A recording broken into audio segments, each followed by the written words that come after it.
Hey YouTube, what's going on? StarKiller709 back again for another video, and I just got done finished watching the episode 3 of The Mandalorian. This one was called The Sin. I was really excited for this episode compared to the first two because Deborah Chow, she did this episode and she's set to do the full Obi-Wan show. So seeing this episode was good to see how almost like how the Obi-Wan show was going to be done, because it was shot really well, and a few good things in this episode. I still prefer episode 2 so far, the first 3, but that's just my opinion anyway. This episode was really good. Basically we have the Mandalorian. He goes back and brings the baby Yoda to the client, basically, and after he gives the baby to the client, whatever, he declined to Warner Horizon character, which really want to get his autograph of Star Wars Authentics. It's like $90 for something, definitely well worth it. But whoever thinks Warner Horizon's not a good actor is wrong, because Warner Horizon in this show was amazing. But pretty much when the Mandalorian brings him the baby, he gives him a load of Beskar with the Imperial insignia on it.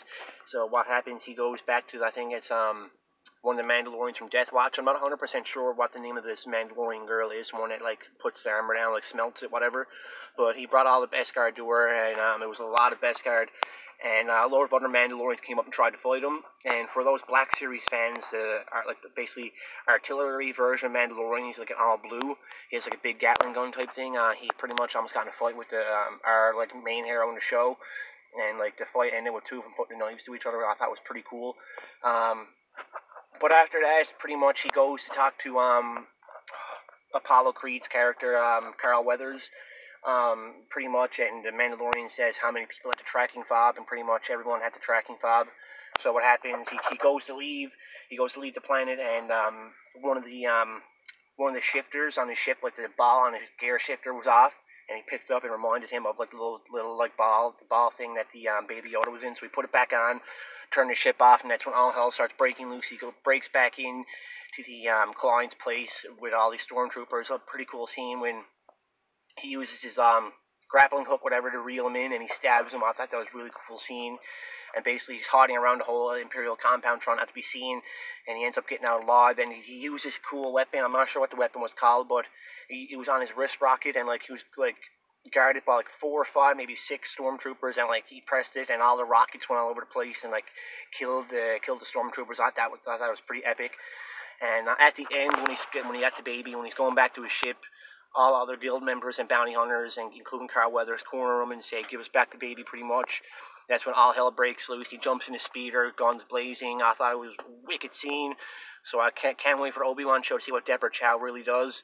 And all of a sudden, when you think he's about to die, he uses his flamethrower and shit like that, and then all of a sudden, all the other Mandalorians come out of nowhere and help him, including the big guy that tried stabbing him with artillery. I thought that was awesome. At least 10 Mandalorians came out and helped him on their jetpacks, and there was a cool scene.